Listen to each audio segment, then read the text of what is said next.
ఎవరైనా ఒక అద్భుతమైన ఆలోచనతో ఉండి ఆ విషయం వారి మదిలో చాలా స్పష్టంగా ఉన్నప్పటికీ దానిని పక్కవారికి చెప్పినప్పుడు వినేవారు అయోమయంగా చూడటం లేదా పూర్తిగా తప్పుగా అర్థం చేసుకోవడం మనం చాలాసార్లు గమనిస్తూనే ఉంటాం కదా. అవును, నిజమే. ఇది చాలా సాధారణంగా జరిగే విషయమే. అంటే మన దగ్గర సరైన ఆలోచన ఉంటుంది, అలాగే దాన్ని పంచుకోవాలనే సరైన ఉద్దేశం కూడా ఉంటుంది. కానీ దాన్ని స్పష్టంగా వ్యక్తపరచలేకపోవడం వల్ల ఎన్నో అద్భుతమైన అవకాశాలు చేజారిపోతుంటాయి. ఎగ్జాక్ట్లీ. చాలా బాధాకరమైన విషయం ఏంటంటే కేవలం ఒక విషయాన్ని సరిగ్గా వివరించలేకపోవడం వల్లే ఉద్యోగాలు కోల్పోవడం, ముఖ్యమైన వ్యాపార ఒప్పందాలు రద్దు కావడం జరుగుతూ ఉంటుంది. రైట్. కొన్నిసార్లు దక్కాల్సిన గౌరవం కూడా దక్కకుండా పోవడం జరుగుతూ ఉంటుంది. అసలు ఈ పరిస్థితి నిజంగానే చాలా నిరాశపరుస్తుంది. ఇక్కడ మనం గమనించాల్సిన ఒక ముఖ్యమైన విషయం ఏంటంటే ఇది సాధారణంగా ఒక వ్యక్తికి జ్ఞానం లేకపోవడం వల్ల వచ్చే సమస్య అస్సలు కాదు. ఎంతో తెలివైన వ్యక్తులు కూడా ఈ సమస్యను ఫేస్ చేస్తుంటారు. అంటే వాళ్ళకి సబ్జెక్ట్ రాక కాదు, దాన్ని చెప్పడం రాక. అవును, ఇది కేవలం తెలిసిన విషయాన్ని ఇతరులకు వివరించలేకపోవడం అనే నైపుణ్య లోపం వల్ల వచ్చే సమస్య. అందుకే ఈరోజు మన ఈ లోతైన విశ్లేషణలో రోజ్ అట్కిన్స్ రాసిన ది ఆర్ట్ ఆఫ్ ఎక్స్ప్లెనేషన్ అనే పుస్తకంలోని మూలాలను, ఆ కీలక విషయాలను డీకోడ్ చేయబోతున్నాం. ఇది వినడానికి చాలా ఇంట్రెస్టింగ్గా ఉంది. అవును, ఎందుకంటే ఇదొక సాధారణ మోటివేషనల్ పుస్తకం కాదు, ఇదొక పవర్ఫుల్ కమ్యూనికేషన్ ఆయుధం అని చెప్పాలి. అద్భుతమైన తెలివితేటలు, సబ్జెక్ట్ మీద అపారమైన పట్టు ఉన్న వ్యక్తులు సైతం తమ ఆలోచనలను ఇతరులకు స్పష్టంగా వివరించడంలో ఎందుకు విఫలమవుతారు, ఆ లోపాన్ని ఎలా సరిదిద్దుకోవాలి అన్నదే మన ఈనాటి డీప్ డైవ్ ప్రధాన లక్ష్యం. సరే, దీన్ని కాస్త విడమర్చి చూద్దాం. అసలు సమస్య ఎందుకు తలెత్తుతుందో ఆ మూలాల్నుంచే ప్రారంభిద్దాం. ఒక విషయం తెలుసుకోవడానికి, దానిని ఇతరులకు వివరించడానికి మధ్య ఇంత పెద్ద అగాధం ఎందుకుంటోంది? దానికి చాలా కారణాలున్నాయి. అంటే ఇది ఎలా ఉంటుందంటే, నాకొక పోలిక గుర్తొస్తుంది. ఒక అద్భుతమైన, అత్యంత ఖరీదైన ఆడియో సిస్టమ్, వినసొంపైన సంగీతం మన దగ్గర ఉంది అనుకుందాం. వావ్, మంచి అనాలజీ. అవును కదా.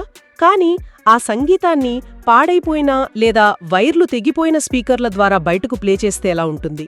లోపల ప్లే అవుతున్న సంగీతం ఎంత అద్భుతంగా ఉన్నా సరే బయటకు వచ్చే శబ్దం అస్పష్టంగా, గందరగోళంగా ఉంటే ఎవరూ దాన్ని ఆస్వాదించలేరు. నిజమే, ఎవరు వినలేరు కూడా. మనం ఇచ్చే వివరణ ఆ స్పీకర్ల లాంటిదే. అది సరిగ్గా లేకపోతే మన జ్ఞానానికి ఏ విలువ ఉండదు కదా. ఎగ్జాక్ట్లీ. ఇక్కడ అత్యంత ఆసక్తికరమైన విషయం ఏమిటంటే చాలామంది తమకు విషయాలను బాగా వివరించే నైపుణ్యం ఉందని సహజంగానే నమ్ముతారు. సైకాలజీలో దీన్ని ఇల్యూజన్ ఆఫ్ ట్రాన్స్పరెన్సీ అంటారు. ఇల్యూజన్ ఆఫ్ ట్రాన్స్పరెన్సీ అంటే మనం ట్రాన్స్పరెంట్గా ఉన్నామని మన భ్రమ అన్నమాట. అవును, అంటే మన బుర్రలో ఒక విషయం చాలా క్లియర్గా ఉంది కాబట్టి మనం మాట్లాడేటప్పుడు ఎదుటివారికి కూడా అది అంతే క్లియర్గా అర్థమైపోతోందని మన మెదడు భ్రమపడుతోంది. కానీ వాస్తవానికి అది నిజం కాదు. ఓ రైట్. మనమేమనుకుంటామంటే మనకి అర్థమైంది కాబట్టి వాళ్లకి కూడా ఆటోమేటిక్గా అర్థమైపోతుంది అని. కరెక్ట్. దీనికి తోడు కర్వ్స్ ఆఫ్ నాలెడ్జ్ అనే మరో సమస్య కూడా ఉంది. మనకొక విషయం పూర్తిగా తెలిసిపోయిన తర్వాత ఆ విషయం అస్సలు తెలియని ఒక వ్యక్తి మెదడు ఎలా ఆలోచిస్తోందో ఊహించడం మనకు దాదాపు అసాధ్యమైపోతుంది. ఇది చాలా లోతైన పాయింట్. అంటే తెలిసిన వాళ్లకి తెలియని వాళ్ల షూస్లో ఉండి ఆలోచించడం కష్టమంటారు. అవును, అందుకే ఒక వివరణ విఫలమవ్వడానికి ప్రధాన కారణం తెలివితేటలు కాదు, ఆ సమాచారాన్ని వినేవారికి అనుగుణంగా పేర్చకపోవడమే. అంటే సరైన స్ట్రక్చర్ లేకపోవడం. అవును కదా. ముఖ్యంగా నేటి కాలంలో, అంటే ఈ 2026 నాటి అటెన్షన్ ఎకానమీలో పరిస్థితి మరీ దారుణంగా ఉంది అని చెప్పాలి. సమాచార వెల్లువలో ఎవ్వరూ దేనిపైనా ఎక్కువ సమయం శ్రద్ధ పెట్టలేకపోతున్నారు. ఖచ్చితంగా. అందరూ చాలా హడావిడిగా ఉంటున్నారు. విషయాలను మరీ వేగంగా చెప్పేయాలని చూడటం, అసలు ఆ విషయానికి సంబంధించిన నేపథ్యం అంటే కాంటెక్స్ట్ని వదిలేయడం వల్ల పెద్ద గందరగోళం ఏర్పడుతోంది. సోషల్ మీడియా యుగంలో చూస్తే అందరూ ఏదో ఒకటి మాట్లాడుతున్నారు, ఎవరికి తోచింది వాళ్ళు వివరిస్తున్నారు. కానీ స్పష్టంగా అర్థమయ్యేలా ఎవరూ చెప్పట్లేదు. రైట్. స్పష్టంగా ఎదుటివారికి అర్థమయ్యేలా చెప్పేవారు చాలా అరుదుగా కల్పిస్తున్నారు. ఈ అటెన్షన్ ఎకానమీకి ఒక సైంటిఫిక్ కారణం కూడా ఉంది. మనుషుల వర్కింగ్ మెమరీ అనేది ఒకేసారి కేవలం 3 లేదా 4 కొత్త విషయాలను మాత్రమే ప్రాసెస్ చేయగలదు. 3-4 మాత్రమేనా? అవును. ఎవరైనా ఒక విషయాన్ని ఎటువంటి నిర్మాణం లేకుండా వేగంగా ఒకేసారి 10 పాయింట్లు చెప్పేస్తే వినేవారి మెదడుపై విపరీతమైన కాగ్నిటివ్ లోడ్ పడుతుంది. అప్పుడు మెదడు ఆ సమాచారాన్ని స్వీకరించడం ఆపేస్తుంది. అంటే మెదడు షట్డౌన్ అయిపోతుందన్నమాట. ఎగ్జాక్ట్లీ. రోజ్ అట్కిన్స్ ఈ పుస్తకంలో చెప్పేది కూడా అదే. కేవలం 10 సెకండ్లలో విషయాన్ని స్పష్టంగా వినేవారికి ఎందుకు ముఖ్యమో చెప్పకపోతే మెదడు వెంటనే వేరే దాంట్లోకి స్విచ్ అయిపోతుంది. 10 సెకండ్లు మాత్రమే. అది చాలా తక్కువ సమయం. అవును, ఎవరైనా సరే, యూట్యూబర్స్ అయినా, విద్యార్థులైనా, లేదా పెద్ద పెద్ద సీఈఓలైనా సరే, క్లిష్టమైన విషయాలను అత్యంత సరళంగా చెప్పగలిగితేనే ఈ రోజుల్లో వాళ్ళు విజయం సాధిస్తారు. సరళంగా ఉంటేనే అది శక్తివంతం. గందరగోళంగా ఉంటే దాన్ని ఎవ్వరూ పట్టించుకోరు. అంటే జనాలు కేవలం 10 సెకండ్ల పాటే శ్రద్ధ పెడుతున్నారంటే ఆ తక్కువ సమయంలో వారిని ఆకట్టుకోవడానికి మన ఆలోచనలకు సరైన నిర్మాణం అంటే స్ట్రక్చర్ ఎంత అవసరమో మనకిక్కడ అర్థమవుతోంది. సమాచారాన్ని ఒక పద్ధతిలో అమర్చడం అనేది ఇక్కడొక గేమ్ చేంజర్ అన్నమాట. కరెక్ట్. ఒక అద్భుతమైన వివరణ అనేది కేవలం మనం ఏమి చెప్తున్నాం అన్నదానిపైన ఆధారపడి ఉండదు. ఆ సమాచారాన్ని ఎలా అమర్చుతున్నాం అనే దానిపైనే పూర్తిగా డిపెండ్ అయి ఉంటుంది. Right. How we organise it అనేది ముఖ్యం. అవును. రోజ్ అట్కిన్స్ దీనికోసం ఒక ఫ్రేమ్వర్క్ ఇచ్చారు. మనం ఎవరికైనా ఏదైనా వివరించడానికి ముందు ఒక 3 ప్రాథమిక ప్రశ్నలు వేసుకోవాలి. ఆ 3 ప్రశ్నలేంటి? ఒకటోది, అసలు చెప్పాల్సిన ముఖ్య విషయం ఏమిటి? రెండోది, వినేవారికి ఏమి తెలియాలి? ఇక మూడోది, ఆ విషయాన్ని ఏ క్రమంలో చెప్పాలి? ఈ 3 ప్రశ్నలు మన సమాచారానికి ఒక రూపునిస్తాయన్నమాట. ఎగ్జాక్ట్లీ. ఈ స్ట్రక్చర్ అనేది వినేవారి మెదడుకు ఒక మ్యాప్ లాంటిది. మ్యాప్ లేకుండా అడవిలో వదిలేస్తే ఎంత కన్ఫ్యూజ్ అవుతామో, స్ట్రక్చర్ లేని మాటలు విన్నా అంతే కన్ఫ్యూజ్ అవుతాము. వావ్, వినడానికి లాజికల్గానే ఉంది. కానీ ఇక్కడ నాకొక చిన్న సందేహం వస్తోంది. చెప్పండి. మాట్లాడే ప్రతిసారి ఇలా ముందే ప్లాన్ చేసుకుని దానికొక స్ట్రక్చర్ ఇచ్చుకుంటూ పోతే మన మాటల్లో సహజత్వం పోదా? ఇదంతా చూస్తుంటే ఒక రోబోలాగా ముందుగానే ప్రోగ్రామ్ చేసుకుని మాట్లాడినట్లు అనిపించదా? సాధారణ మనుషుల సంభాషణల్లో అంత ప్లానింగ్ అవసరమా అని నా డౌట్. ఈ సందేహం చాలా మందిలో ఉంటుంది. కానీ మనం కమ్యూనికేషన్ గురించి ఉన్న ఒక అపోహను ముందు వీడాలి. అంటే ఆకస్మికంగా ఏది పడితే అది మాట్లాడటం అనేది సహజత్వం కాదు. అది అస్తవ్యస్తం. మనం మన ఆలోచనా స్రవంతిని అంటే స్ట్రీమ్ ఆఫ్ కాన్షియస్నెస్ని ఉన్నదున్నట్లుగా ఇతరుల మీద రుద్దేస్తే వాళ్ళకది అర్థం కాదు. అవును, అందులోంచి ముఖ్యమైన పాయింట్ వెతుక్కునే భారాన్ని వాళ్ల మీద వేసినట్లు అవుతుంది కదా. కరెక్ట్. సరైన నిర్మాణంతో చెప్పడం అంటే మన ముందున్న ఎదుటివారి సమయాన్ని మనం గౌరవించడం, వాళ్ళకి ఆ కాగ్నిటివ్ లోడ్ తగ్గించి అసలు విషయాన్ని సూటిగా అందజేయడం. ఇది రోబోలాగా ఉండటం కాదు, ఒక డ్రైవర్లాగా వినేవారిని క్షేమంగా గమ్యానికి చేర్చడం. ఇక్కడే అసలు విషయం చాలా రసవత్తరంగా మారుతుంది. ఎందుకంటే సరైన నిర్మాణం ఎంత అవసరమో అది ఎదుటివారికిచ్చే గౌరవం అని మనకు అర్థమైంది కదా. మరి ఆ నిర్మాణాన్ని పక్కాగా ఎలా నిర్మించుకోవాలి? దానికోసమే పుస్తకంలో ఒక 7 దశల పద్ధతిని వివరించారు. దాన్ని మనం ఒక వివరణ యొక్క జీవిత చక్రం అంటే లైఫ్ సైకిల్ లాగా చూద్దాం. పర్ఫెక్ట్. ఆ దశలేంటో చూద్దాం. మొదటి దశ ఏంటి? మొదటి దశ అంటే పునాది వేసుకోవడం, ఉద్దేశ్యం మరియు వినేవారి గురించి తెలుసుకోవడం. ఒక భవనానికి పునాది ఎంత ముఖ్యమో వివరణకు ఈ ఉద్దేశ్యం అంత ముఖ్యం. రైట్. మనం ఒకరితో మాట్లాడుతున్నామంటే కేవలం సమాచారం పాస్ చేయడానికా, వాళ్ళని ఒప్పించడానికా, లేదా ఒక కష్టమైన నిర్ణయం తీసుకోవడంలో సాయపడటానికా? అసలు లక్ష్యం ఏమిటో మనకే క్లారిటీ లేకపోతే మనం చెప్పే మాటలు గాల్లో బాణాల్లా ఉంటాయి. అవును, అది చాలా ఇంపార్టెంట్. ఇక రెండో దశ. రెండోది ఆడియన్స్ అలైన్మెంట్. అంటే వినేవారి గురించి అర్థం చేసుకోవడం. వాళ్లకు ఆ టాపిక్ గురించి ముందే ఏం తెలుసు, వారికున్న అపోహలేంటి, ఇవన్నీ పరిగణనలోకి తీసుకోకుండా మనకు తోచినట్లు చెప్పుకుంటూ పోతే కమ్యూనికేషన్ కట్ అయిపోతుంది.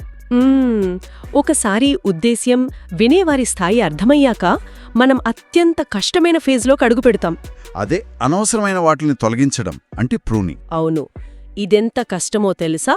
ఒక చిన్న ఉపమానం ద్వారా దీన్ని చూద్దాం. మనం ఎక్కడికైనా ఒక 2 రోజుల ట్రిప్కు వెళ్తున్నాం అనుకుందాం. సూట్ కేసులో ఏ బట్టలు పెట్టుకోవాలో ఆలోచించడం ఒక ఎత్తు అయితే, పెట్టుకున్న వాటిలోంచి అనవసరమైనవి తీసేయడం ఇంకో ఎత్తు. హాహా, అవును, నిజమే. ఇది ఎప్పటికైనా అవసరం వస్తుందేమో, ఇది కూడా పెట్టుకుంటే సేఫ్గా ఉంటుందేమో అని అనిపిస్తూనే ఉంటుంది కదా.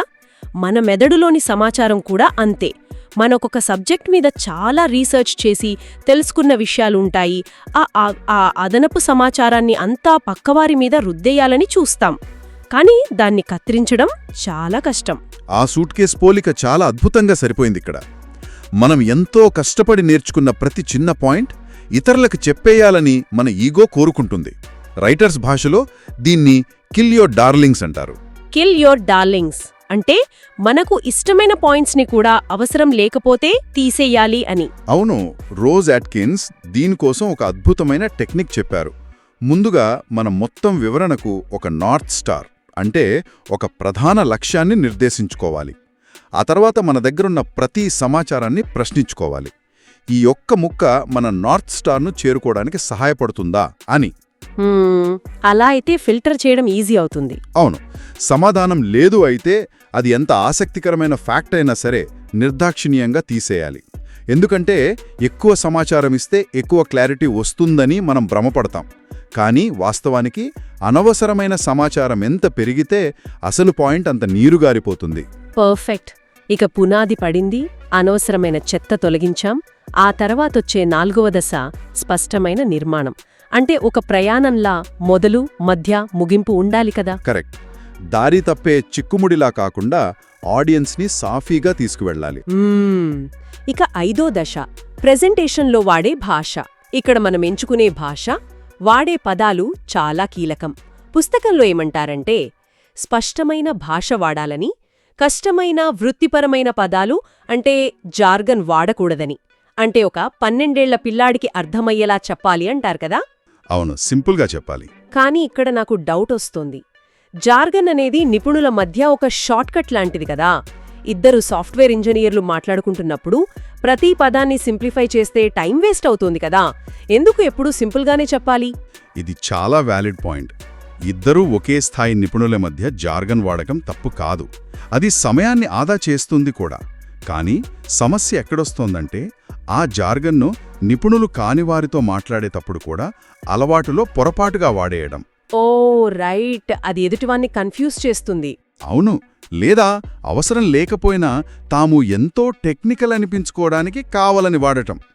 స్పష్టమైన భాష అంటే ప్రతిసారి పసిపిల్లల భాష మాట్లాడటం కాదు. వినేవారి స్థాయిని బట్టి భాషను మార్చుకునే ఫ్లెక్సిబిలిటీ మనకుండటం. చాలా బాగా చెప్పారు.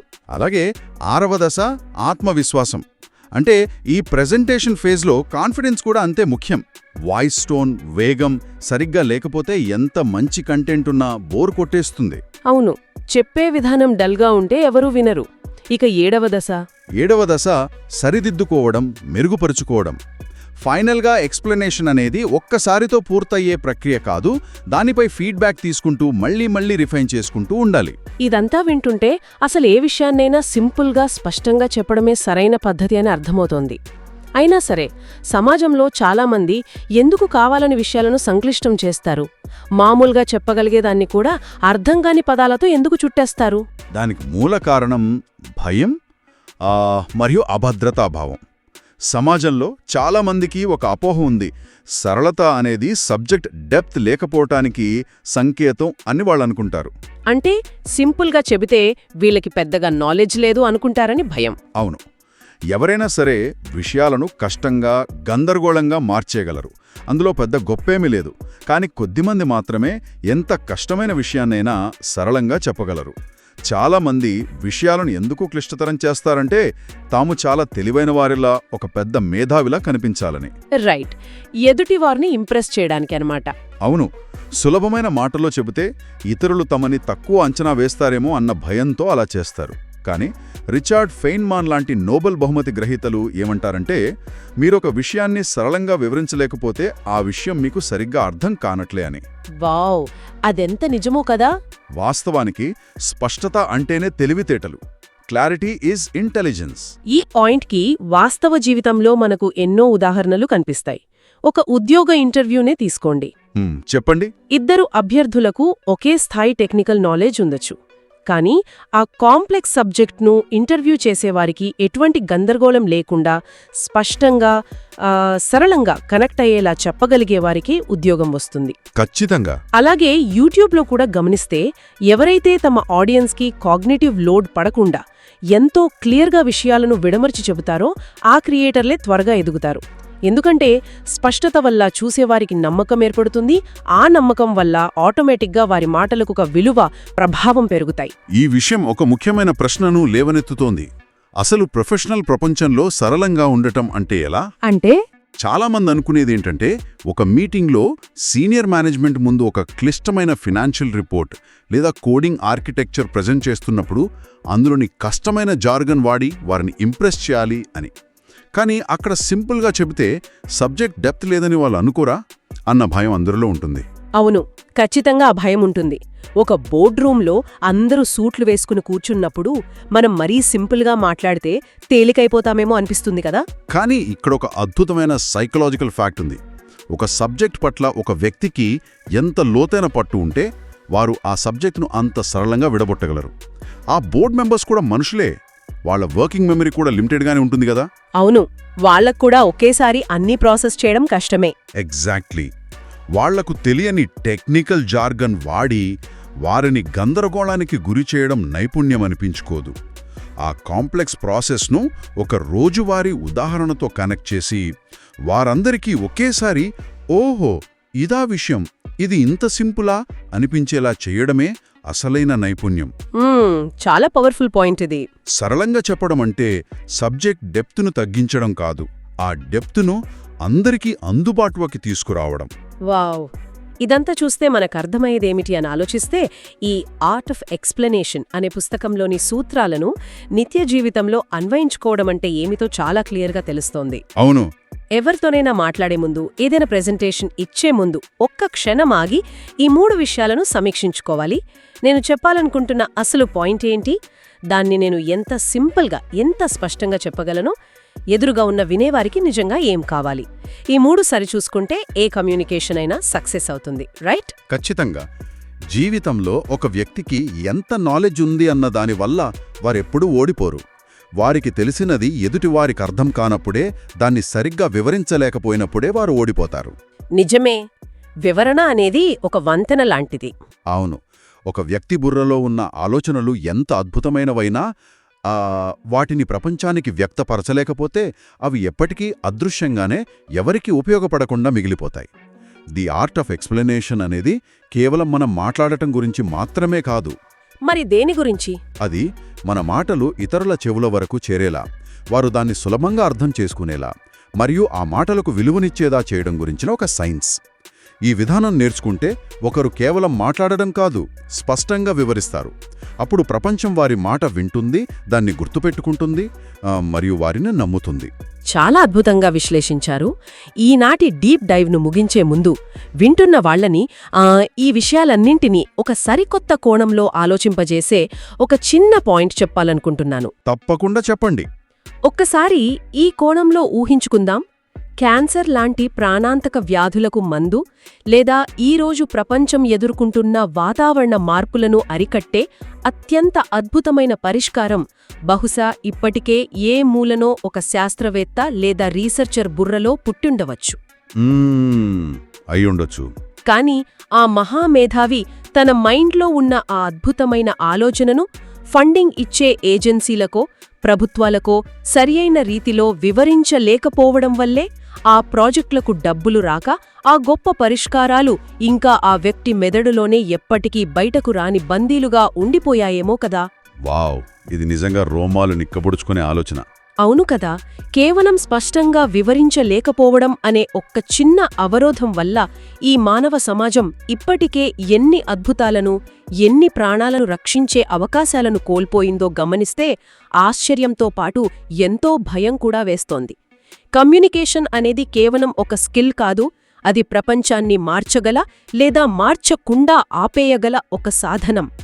ఇలాంటి మరిన్ని interesting and thought provoking discussions కోసం అన్లాక్ థాట్కు సబ్స్క్రైబ్ చేసుకోండి. మరొక ఆసక్తికరమైన అంశంతో మళ్ళీ కలుద్దాం.